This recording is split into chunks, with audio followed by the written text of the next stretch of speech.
Hello, everybody. To my distress, I can't actually see any of you, but I nonetheless have a feeling, oh, fantastic. I have a feeling that the room is full of people that I've known for a really long time, and that's an exceptionally good feeling. I don't know how your day has been, because unfortunately I've joined you a little bit late in the day, but there seems a lot of energy, and I just think this is such a fantastic event. I can't tell you. If I were not standing here at the podium, I would be there in the audience, and I'm just delighted that this is happening at all. It's a very nice opportunity also for me to come along and talk to you after I think you heard from my friend and colleague, Minister Cray, this morning. And I think Mary will have talked to you about the hard yards that the government is trying to put in, and that Mary and her colleagues in DEFRA are trying to put in to make sure that we're really integrating nature into all the different elements of the economy that are essential, really, if we're going to move from being a marginal concern to many people, not to us, but to others, from a marginal concern to being really absolutely at the core of our pathway for economic development in the future. And I personally don't know any other way that we can attempt to try to address the crises that we're facing at the local, at the national, and of course at the global level. And that's tough, isn't it? Because it's tough negotiating about the water industry, and it's tough negotiating around farming, and it's tough negotiating around planning. And many of you will be involved in those conversations, including, I think, in the local community space, where it's so important that we work with other people and that we seek to find solutions that are really good for our communities and good for people. And I want to put what Mary was saying into a little bit more global context. I know she will have talked to you about the global, but obviously my role is international, and so I spend a lot of time thinking about it from that perspective. I confess to never having been able to work out whether it was from global to local or local to global, and repeatedly getting it wrong, and then realizing that, honestly, I've always thought secretly that it was a bit of a cliche, God forgive me. So it was very useful for me to have to think about this. It is from local to global. Why? Why do we think that the things that you're all doing matter in a global context, and why is it worth having an international conversation about this? Because if we really think that this is about the local and about community delivery, perhaps we can just get on with it in that context. There's an obvious thing to say about walking the walk. I don't think there's probably a single person in this room that doesn't recognize that for us to continue to live in a reasonable way on this planet, we need to protect the world's critical ecosystems like tropical forests. And I spend my time in conversations with people who are trying to do that, often in very difficult contexts, and we are signed up to international agreements about nature, and it obviously really matters that what we do domestically has got some relationship to what we do internationally, because that is the foundation of trust, and that does matter. But this is so much more than that. And it's so much more because if you start with the local, what I think we really recognize is that at the local level, we understand that nature has a value that goes beyond the economic. There is an economic value, but it goes beyond that, and it is about place, and it's about our relationship with culture and history, those things that matter to us as individuals in our communities. And you bring that into the international space, so that the international nature community is a very interesting and unique thing. It is an international community that fundamentally recognizes the value of local relationships and culture. And every other bit of the international system needs to learn from that. So that is a fundamentally valuable thing that you bring into that conversation. And when we're in international negotiations talking about the rights of indigenous peoples and local communities, that has to mean something for indigenous peoples who look after the world's tropical forests, but it has to mean something for communities in the UK as well. But the other thing about this is that all the decisions that we make and all the things that we want to look after and protect at the local level that we care about so much are also embedded within international systems, international economics, and international supply chains. We might not wish it to be so, but this is the reality that we live with. So if we're talking about an indigenous person living in a forest, protecting that forest, we're also talking about somebody where the threats to that are often being driven through global supply chains. And also at the same time, increasingly the recognition that those global supply chains of products, whether that's cocoa, coffee, rice, tropical fruits, soy, palm, those global supply chains are fundamentally dependent on those forests in order to be able to maintain their resilience in the face of climate change. What does that mean for everybody here? Well, what it means is that the prices of food in the supermarkets of this country are dependent on what happens to ecosystems in the world.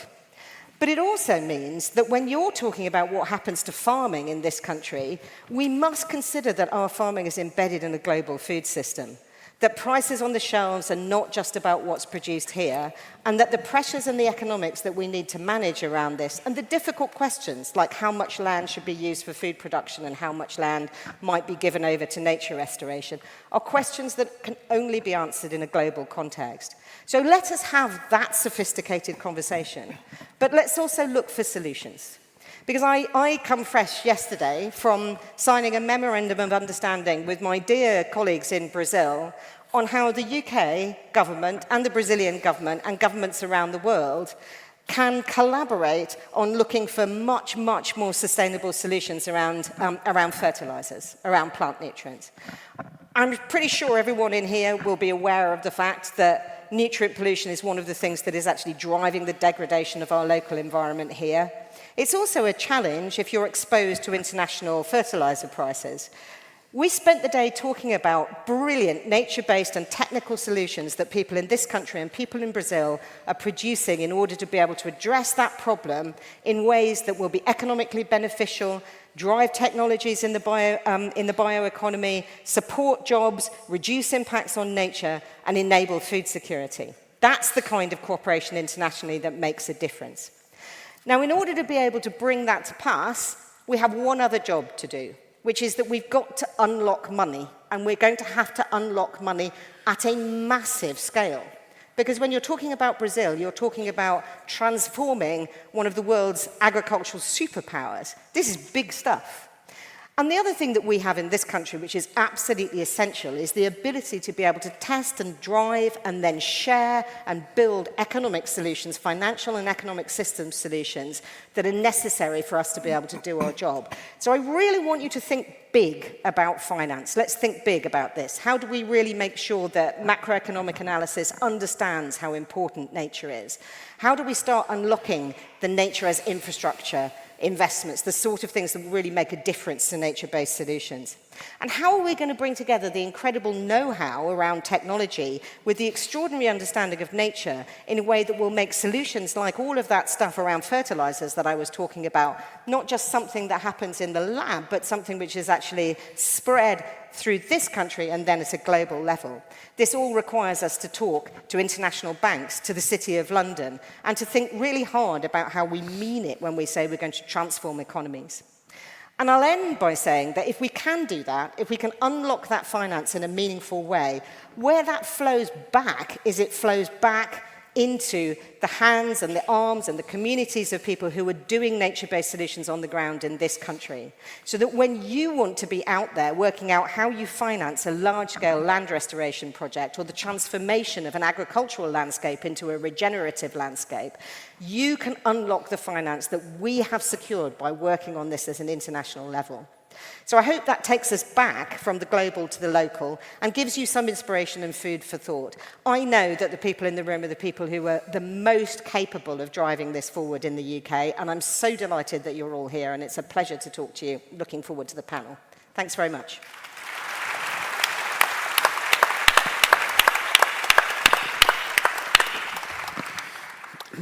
Thank you very much, Ruth, first of all, for that really interesting speech. And I think the key message is about unlocking that big finance, about the connectedness of our daily lives here with what's happening in all across the world. And that transfer and exchange of knowledge that we have and the really good things that we're doing here and how we can use that for international cooperation was really interesting.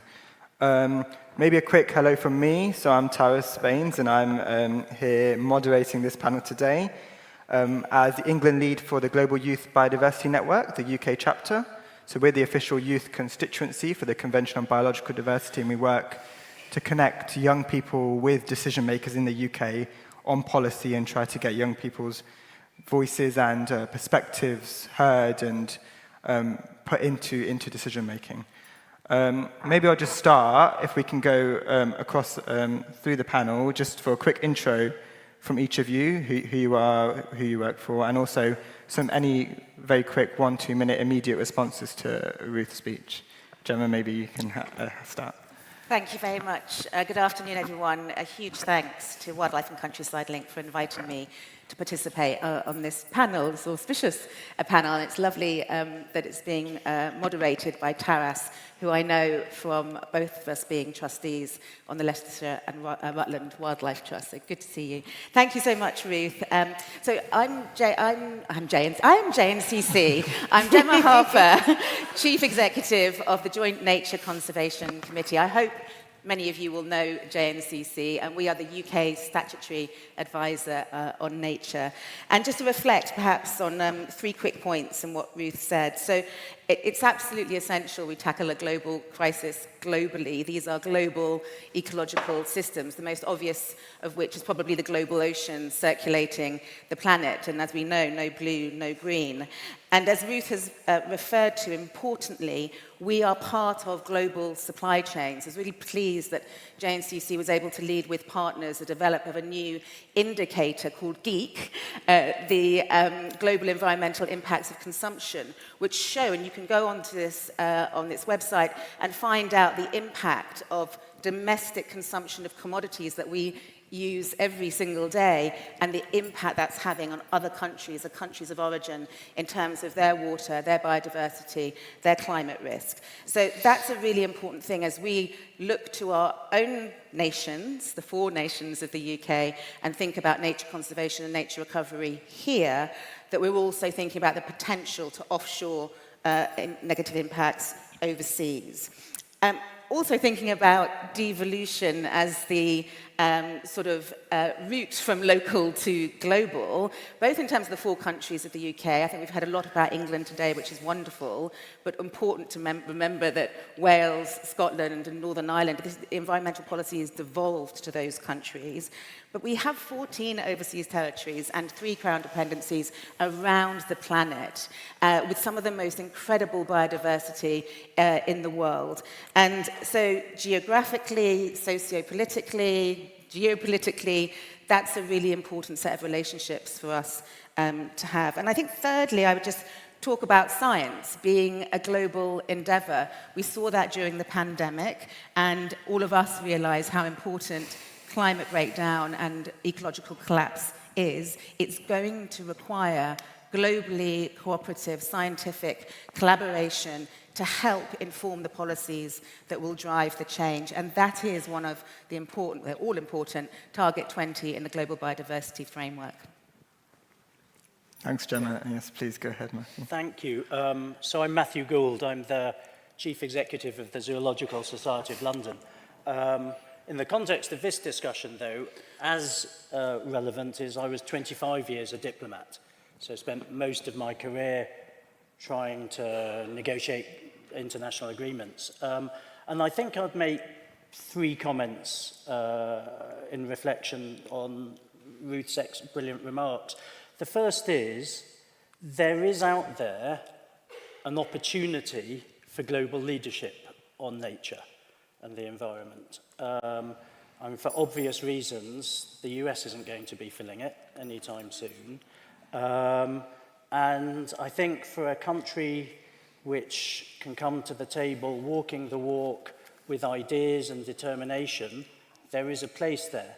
And I think Ruth's appointment is a brilliant step towards that, and a really bright spot in what I have to say is otherwise not a brilliantly positive backdrop of walking the walk in the country. Because the second thing I'd say is you do need to come to the table internationally with a degree of authenticity. And there's no getting around the fact that to some degree, particularly for countries like the UK, that has to do with money. And so coming to the table having cut ODA from 0.7 to 0.5 to now 0.3, and the ensuing cuts to the money spent on nature inevitably affects our standing and our ability to exercise leadership. I think it's harder to exercise leadership like that. I think it's harder to exercise leadership if we are seen to be falling behind on 30 by 30 or over-claiming on what counts as a protected area or not. And frankly, it's hard to exercise leadership in nature when you have a finance minister who's going to war against bats and newts. This stuff might play well in the UK. It sends a strong signal internationally. So there's a question about authenticity, and there's also a question about playing to our strengths. The UK has real strengths in this area, and I think it's easiest to exercise leadership where you're building on those. And I'll pick out two. One is in the ocean space, where actually in the terms of 30 by 30, we're doing much better than on land. And the Blue Belt initiative is, I mean, perhaps sort of pound for pound, the best value conservation initiative I've ever seen. So there's a strength there we can build on, and I really hope we preserve that strength. The second area goes to Ruth's key point, which is we are a global centre for finance. We have an ability to corral and bring together the financial sector in a really powerful way. To exercise leadership in that space, we'll need a degree of boldness in how we then create the market for markets for nature, so that money that Ruth was talking about does flow in. Because it's not going to happen by itself. It needs authorities that are willing to create a regulatory framework so we don't end up in nature finance as we've ended up in some of climate finance, where credibility has been lost by overclaiming. And ultimately, it's only going to work if we put a price on nature. For me, that is the acid test, because without doing that, you just cannot make the markets invest. You can't get huge amounts of funding that's required, as Ruth said, to move unless there is a reason to move, and that reason has to be giving nature the value that we know it has, rather than treating it as a free good. Thank you very much for those really, really interesting points. Hugo. Good afternoon, everyone. I'm Hugo Tagholm. I'm the Executive Director of Oceana in the UK. Oceana is the biggest global marine conservation NGO focused solely on protecting and restoring our seas. So I work as a part of an amazing group of people around the world, really fighting for sustainable fisheries, for properly protected areas at sea, our MPAs, on plastic pollution and many other things. We're talking today about the local to global or global to local. Brings me straight back to thinking of 2018 and the Attenborough effect around Blue Planet 2, a documentary that is often seen as a plastic pollution documentary, which actually, out of the 7 hours of broadcasting, only had 14 minutes that was dedicated to plastic pollution, which catalyzed a whole raft of activity from the very local, from beach cleans and surveys on plastics right through to national and international legislation. Sadly, with a failed global plastics treaty at the moment, but the UK was pushing really hard at that and had the sort of global leadership around that, as it has done on the Blue Belt program too, which is a great example of the very international, where we've got to work back to what that looks like in our domestic, our national waters. And Attenborough, of course, has come up again with his most recent documentary, Ocean, which is exposing the ravages of industrial fishing on our seas. Projected into households around the country, projected into number 10 Downing Street, gala performances with royalty, and really showing this shocking practice that sadly is taking place all too often in our marine protected areas at home. So whilst we've protected the Blue Belt and overseas territories, here in our marine protected areas, only 38 out of 377 MPAs are protected from bottom trawling, that most destructive type of fishing. 90% of our MPAs are trawled. 53,000 hours of bottom trawling. That's the equivalent of 6 years continuous bottom trawling in those areas over the last 2 years alone. And so in terms of that international leadership and credibility, we need to lead by example. We need to show that we can restrict that activity and ban that activity here for us to be able to say it overseas too. On, to take Gemma's point, on science-based policy decisions. The science shows that this is a destructive activity that shouldn't happen in those areas. So we should be leading by example, we should be protecting 30% of our national waters, our overseas territories too, and now with the almost ratified High Seas Treaty, we should also be protecting 30% of our international waters too, and making sure that we're following the science on that, and also on managing our fish stocks. Still, shockingly, our top 10 fish stocks for commercial fisheries, they're either overfished or overexploited. And how are we ever going to have food security if we're overexploiting these critical resources in these years or years to come? So we've got a lot of work to do. We've got a short time for to get to 2030 and protect 30% of our land and sea. But the ocean can be critical in this to our food security, to the health of coastal communities, to the health of our environment, the health of our climate. And we've got the buy-in from the public. Attenborough has shown that people are engaged with this, from city centres to our coastline. And it really is time for action. Less consultations, more implementation. That's what I'd call for.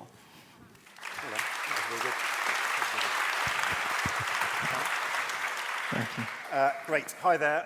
I'm Martin Harper. I'm Chief Executive of BirdLife International. We have 123 partners, 119 countries, including the wonderful UK partner called the RSPB. Now, I'm not allowed to really talk about the performance of the UK government at home. That's the responsibility of the RSPB. But what I would say is that what I observe in my role is the importance of the UK in playing its international leadership role. And having people like Gemma and wonderful Ruth and people like Tony Juniper at the forefront of these really important roles is making a difference. And we've seen, the impact of the UK leadership in places like Baku last year at the climate change talks, where the UK came up with pretty much the only nationally determined contribution in line with the climate targets. And what I was hearing was, we're so glad the UK is back. And what I also see is incredibly hard-working civil servants working in those negotiations, often in leadership roles, trying to get difficult things over the line. You see it at Ramsar, you see it at CITES, you see it at CMS, and you also see it at the CBD. So we should be proud of our civil service and the role that they play in exercising leadership internationally. And there are other things that the UK can do. And we're talking about money. And Ruth laid down a really important gauntlet, which is how do you mobilize big amounts of money? And of course, the challenge is only getting bigger. Just yesterday, Hank Paulson put out a piece in the Financial Times. He was behind the report back in 2020, which highlighted the fact that the global biodiversity funding gap is something like 700 billion. Well, over the last 5 years, it's grown by 30%. So that's going in the wrong direction. What we also know, when his report will come out later this month, is the amount of subsidies that are going into environmentally damaging activities, that's also increasing. So both those metrics are going in the wrong direction. But there are creative ways in which the UK government, notwithstanding the economic pressures they face and the decisions they're taking about things like overseas development assistance, they can make is about exercising their shareholder power in things like the development banks, making sure that the infrastructure and the investment made by those banks in different parts of the world is in line with nature and climate commitments. And I have no doubt that Ruth and other colleagues in the UK government are trying to do that, because we need more of that. And that's the way in which you engineer economies in a different direction. I also, though, want to my final opening comment is about us and our community. I think this has been a really wonderful day, and hats off to Wildlife Countryside Link and Richard Benwell and everyone who's organised it. But it's felt quite gentle. I think the forces of opposition against our agenda, and I mean everyone on the panel in this room, they're strong. The headwinds against us are really strong. It's not just here, it's in the US, it's parts of Europe, and it's elsewhere. And the headwinds are partly about deconstructing environmental regulation, which we valued. It's obviously a strong pushback against climate change and decarbonisation, but it's also threatening the civic space that we occupy as a community. My network obviously depends on civil society existing. If you just look at Civicus Monitor, who annually produce a report on what's happening to civil society space around the world, it's contracting. So the ability for us to do what we need to do, to mobilize evidence, to provide inspiration, to exercise our voices free from the threat of harm, that's shrinking. And I wouldn't be complacent here in the UK. There are some serious forces against our agenda. And what my challenge is to all of us is, let's be confident about using our own power and our own agency, and let's get organized, and let's make the arguments with different people and different alliances to try and actually support allies in government across all the political parties to try and ensure our agenda survives. Because in the end, power, as everyone talks about, is all about how well you organize different people on your side. And we have got to be better organized.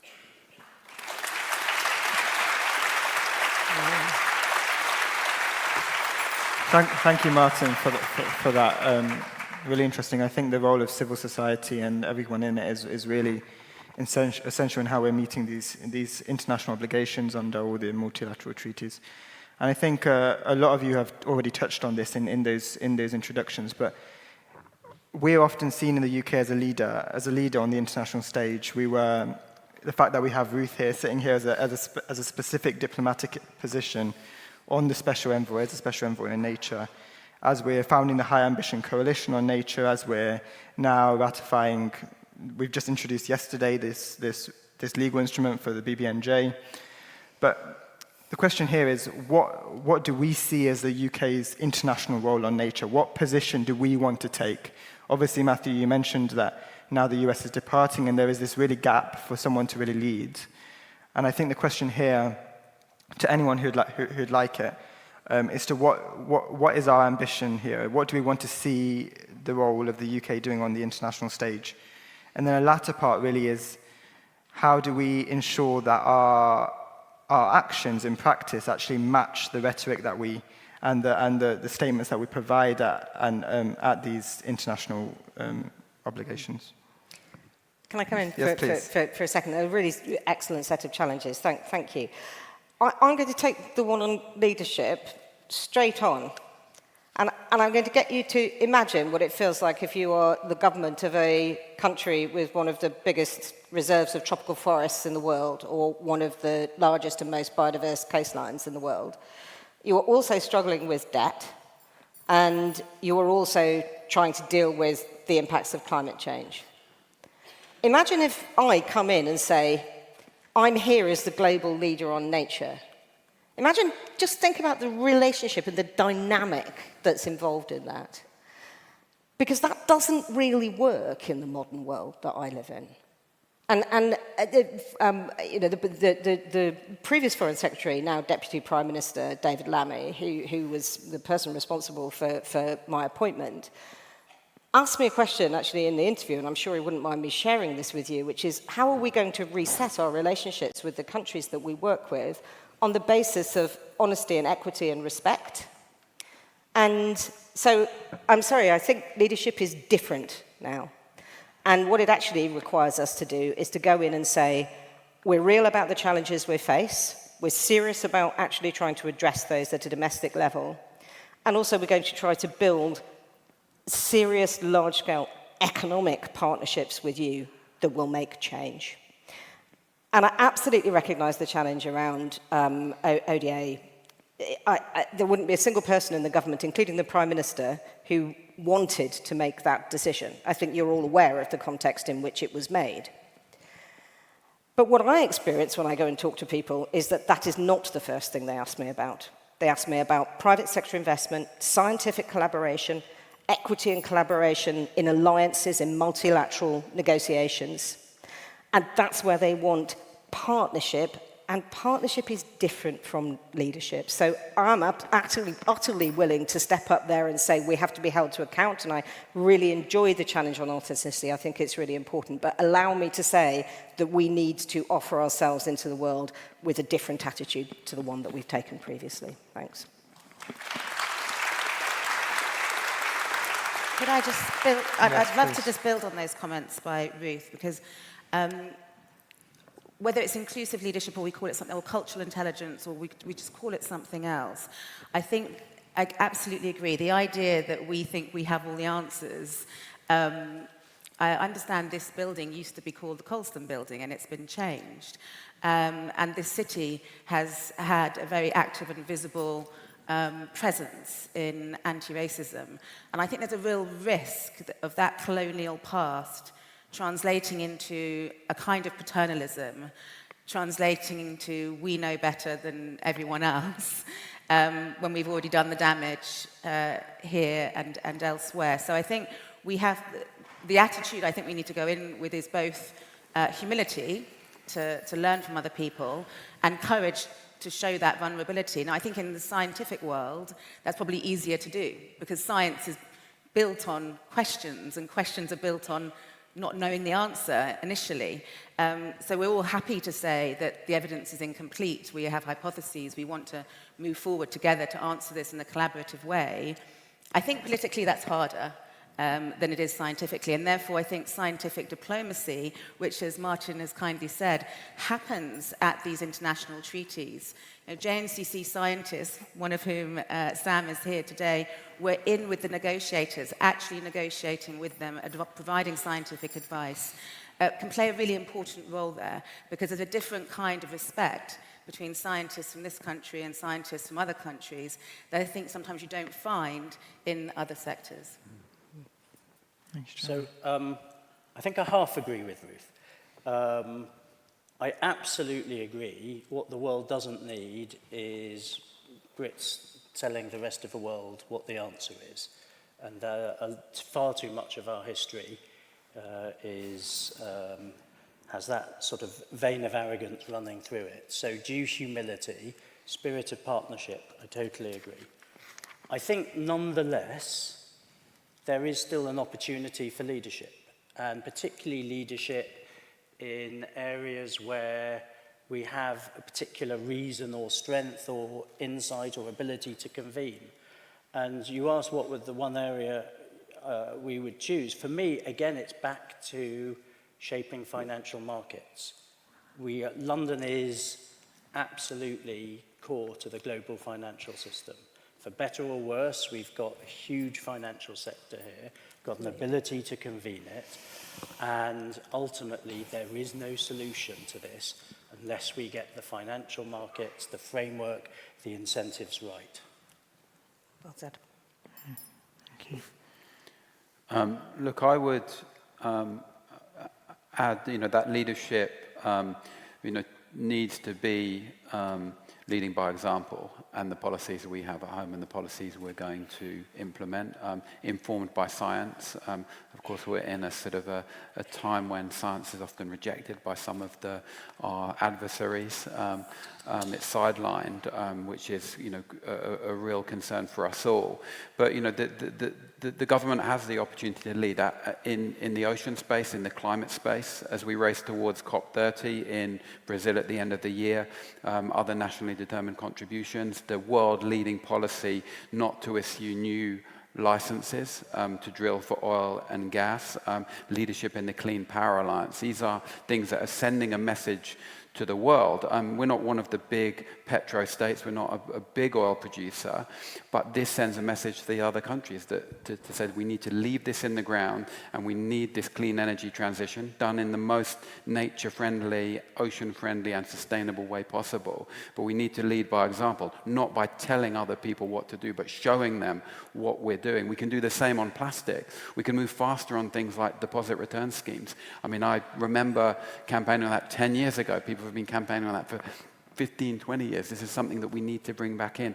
We need to show what we're doing. We need to protect our marine protected areas properly from the ravages of industrial fishing, whether it's trawling or other types, those big trawlers that have been mentioned on this panel. And so we need to get our house in order. We need to show what can be done and show how we can be an ally to nature and to all of the people that depend on it, which incidentally is us all. Thank you. Thank you. Well, I was quite pleased. I think Matthew and Ruth ended up in a pretty decent place there. I felt quite good about that in terms of humility, partnership, convening, shaping the financial markets, and well, I hope also showing by doing. But I'm going to flip it on the head again, because I think the role of leadership is not just government. It is us as well.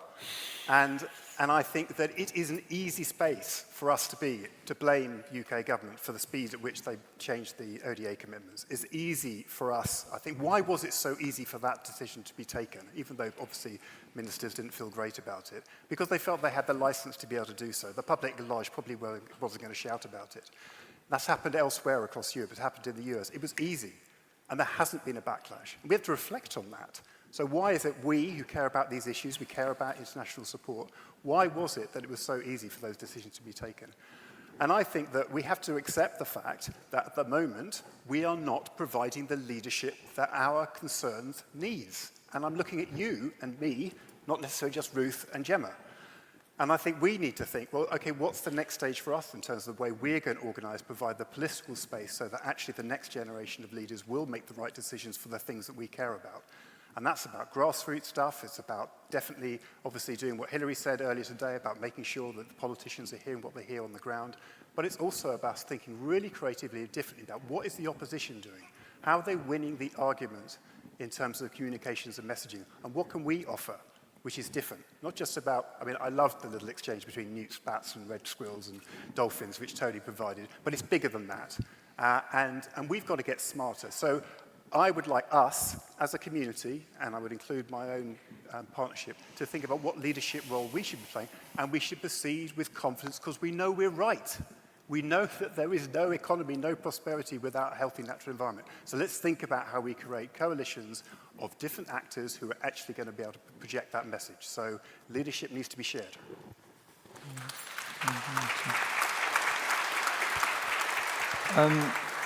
I'm just going to touch on a couple of those points to phrase this next question. And Martin, your idea about leadership and what leadership looks like in terms of not only internationally but nationally with our communities, with our civil society organizations, with everyone sitting here today.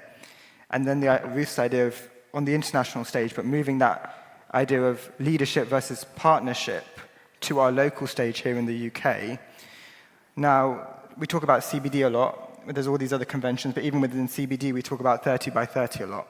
But then there's 22 other targets, and one of those is really about equitable and inclusive participation of all of our regions and all of our diverse communities here in the UK and in all the other countries, and how we can effectively do that. So really the question here is how we can encourage all members of our communities, whether they're youth, whether they're civil society organizations, how to meaningfully engage them, not only in UK policy, but also then translating that into international policy so that they're co-creators, they're partners, and they're decision makers in what we do. So maybe in the interest of time, whoever would like to speak, please do, but fairly short responses. I'm going to have one sentence. My sentence is, Martin's challenge is a really good one to all of us collectively, but no solution in this space is going to work unless every single person is willing to go and have a conversation with somebody who profoundly disagrees with them from a position of principle. Not assuming that the people who disagree with you are people who are wrong and don't have any principles and only driven by vested interests. Because if you sit in a room at the moment with a set of people who are concerned about housing and delivering housing, some of those think you and me are profoundly morally wrong. They argue from a moral position. So we're going to have a conversation about how we actually get to a point at which we can reconcile the needs of development, the needs of economic growth in this country, with the needs of nature and the way in which nature underpins that growth. And that can only be done by a willingness to try to reconcile estranged interests and have conversations that bring all stakeholders into the room. And I don't say that because I am particularly advocating any policy. I say it because I do not believe in the ability to be able to make the kinds of changes that we need to change without actually being able to build solid coalitions around that. And that means talking to people who disagree with us profoundly and doing so with respect. Yeah. So look, I totally agree with that, and I think there is a real danger of spending our time preaching to the choir. And actually, the people we need to speak to are the people who don't agree with us, profoundly agree with that. In terms of how we make sure this is equitable, I mean, partly it's by building it into everything we do. So all of ZSL's conservation starts with the community, and it starts with the local community, whether that's coastal communities in the Philippines or fishers in Wales, where we're working on angel shark conservation. It starts with the community because we really believe that conservation just won't work unless you have the buy-in of the people who live alongside nature. And they have to have a stake in it, and they have to feel that it's for them, not something which they are kept away from and which is hurting them. And ultimately, I think it comes down to two models of conservation. You've got fortress nature on one side, and you've got starting with the people on the other. And I think unless we show in the way we do conservation on the ground, then that we believe that it can only work on the basis of bringing those communities in and having community-led conservation rather than creating fortress nature. I think we're not going to succeed. I think it's really important that we meet people where they are, and I think a really good example of that is the amazing work that our citizen scientists do, and many of you will be in the room. JNCC is only able to do its job as a statutory nature conservation body because we have thousands of dedicated people, volunteers, collecting data that helps us assess at the UK and international, and feed into the international level what's happening to nature. But we also know that the environment sector is one of the least diverse in the country. So I do think it does come back to putting inclusion at the heart of everything we do, recognizing that environmental justice is social justice. And from a science perspective, when I talk about science, I mean all sciences, all natural sciences and all social sciences. I am a social scientist, and I'm leading an organization of natural scientists, and we are slowly but surely diversifying so that we are much more interdisciplinary, because the big social, political and economic debates happening in academia at the moment should be informed by what we know about ecology and vice versa.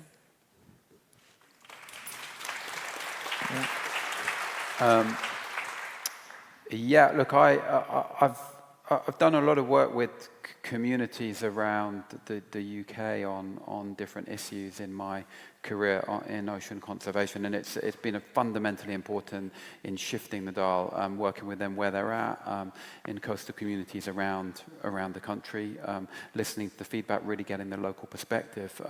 It's part of the toolkit for change that we need, and we need to build that and bring more people into the movement, make more voices heard, really important. But on some of the big changes, I also think that we need to use what I would almost call minimum viable influence. We've got the science, we've got the data, there's a relentless sort of pursuit of our sector for more and more data, but we've got a lot of data that shows how much danger we're in on many environmental metrics, and I think we need to present that information to the policymakers as fast as possible and continue to do that to make sure we get change happening really quickly, whilst also building a bigger tent, making sure we're coming to where people are, whether it's on the coastline or in big cities, everyone's got their access to nature. But we do need to influence at the top as fast as possible to drive change at quick pace.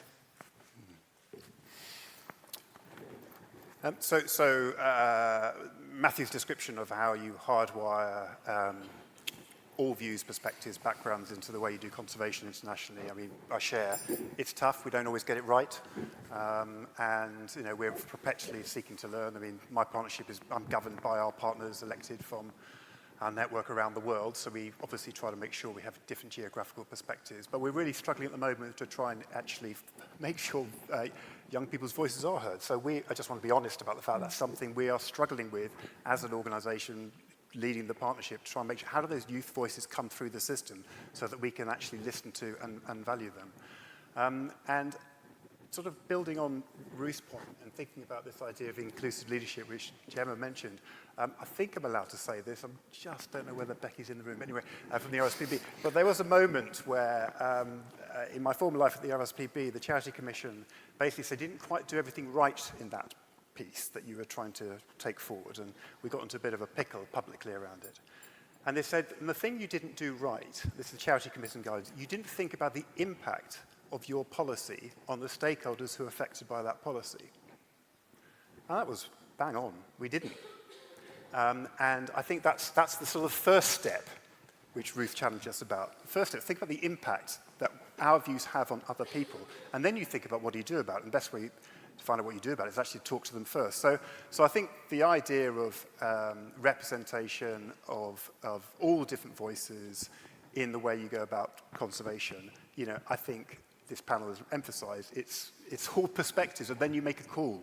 And of course, we will always be judged by what's happening to nature, but we want to make sure we get the right path in terms of helping to get as many people on board to support those birds and biodiversity objectives, which is why our partnership is all about trying to create a great big bird and nature-loving community. Can I quickly come back on that? Very super quick. I think we all have got a certain degree of power on this platform, and to do inclusion, in my experience, it takes a number of things.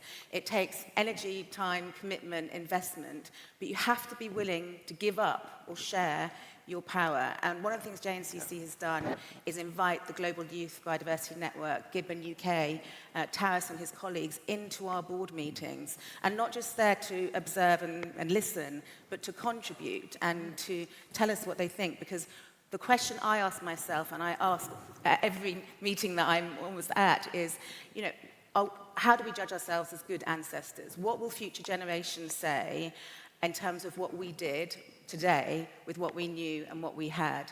And that's the thing that I think has to drive our leadership, because that will give us greater courage and it will make us take bolder action. Thank you. And I appreciate, Martin, your honesty about how including all of society is difficult, but it's something that we really need to do. And Gemma, the lead here in involving youth in the decision-making bodies here and right in the center of decision-making is really great. And I think on that note, on that great positive note, we're going to end this panel and the last panel of the day, and we're going to let Richard come out and finish off the event. Thank you. Thanks very much. Well done, Taras.